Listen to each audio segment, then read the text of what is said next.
Hello friends, welcome back to our channel. Today recipe వంజరం fish curry. First నీట్గా clean చేసుకున్న ఫిష్లో salt, పసుపు, కారం, ఆయిల్ వేసుకుని బాగా కలుపుకోవాలి. 15 మినిట్స్ మ్యారినేట్ చేసుకోవాలి. తర్వాత ఒక నిమ్మకాయ సైజ్ అంత చింతపండుని నానబెట్టుకోవాలి. తర్వాత 2 ఉల్లిపాయలని, మీడియం సైజ్ ఉల్లిపాయలని మిక్సీ పెట్టుకోవాలి.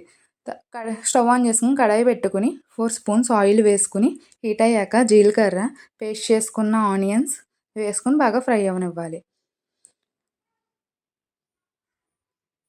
కొద్దిగా కరివేపాకు కూడా వేసుకోవాలి. కల్లుప్పు వేసుకుని బాగా కలుపుకోవాలి. 4 పచ్చిమిర్చి చీలికలు కూడా వేసుకోవాలి. తర్వాత పసుపు వేసుకుని బాగా మగ్గనివ్వాలి.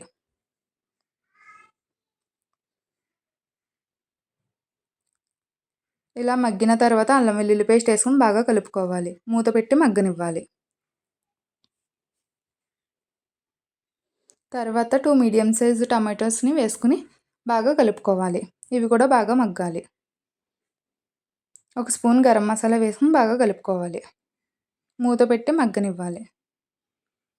ఇలా మగ్గిన తర్వాత కారం 2 స్పూన్స్ కారం వేసుకుని బాగా కలుపుకోవాలి. కారం కూడా పచ్చివాసన పోయే వరకు మగ్గాలి.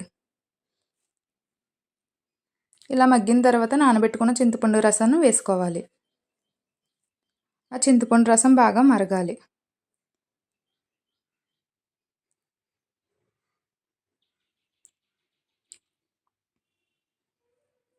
ఇలా మరిగిన చింతపండు రసంలో మ్యారినేట్ చేసుకున్న ఫిష్ పీసెస్ వేసుకుని మూత పెట్టాలి. గరిటె పెట్టకుండా ప్యానంని బాగా కదిపి ఉంచాలి. Yummy fish curry ready. Thanks for watching. Please subscribe.